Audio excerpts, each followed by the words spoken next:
आणि आता नमस्ते महाराष्ट्राला सुरुवात करूयात। राज्यात सध्या मराठा आरक्षणाचा मुद्दा चांगलाच गाजतोय आणि मराठा आरक्षणासाठी मनोज जरांगेंनी चलो मुंबईचा नारा दिलेला आहे। या आंदोलनाविरोधात वकील गुणरत्न सदावर्ते यांनी हायकोर्टात धाव घेतली आहे। मनोज जरांगेंनी मुंबईमध्ये मराठा आंदोलनाची हाक देत सरकारला वेठीस धरण्याचा प्रयत्न चालवल्याचा आरोप त्यांनी याचिकेत केलाय। लाखोंच्या संख्येने मराठा समर्थकांना मुंबईमध्ये घेऊन येण्याची भाषा करणाऱ्या जरांगेंविरोधात फौजदारी कारवाईची मागणी त्यांनी याचिकेतून केली आहे। यावर आज तातडीच्या सुनावणीसाठी प्रयत्न करणार असल्याचं त्यांनी म्हटलं।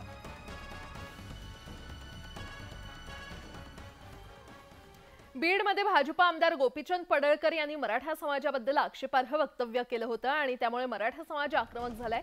धाराशिवमधील मराठा समाजाच्या कार्यकर्त्यांनी ढोकी पोलिसात तक्रार करत पडळकरांवर गुन्हा दाखल करण्याची मागणी केली आहे। गोपीचंद पडळकरांच्या वक्तव्याने दोन समाजात तेढ निर्माण होईल अशी परिस्थिती निर्माण झाली आणि त्यामुळे असे बेताल वक्तव्य करणाऱ्या गोपीचंद पडळकर यांच्यावर गुन्हा दाखल करावा असं त्यांनी म्हटलं।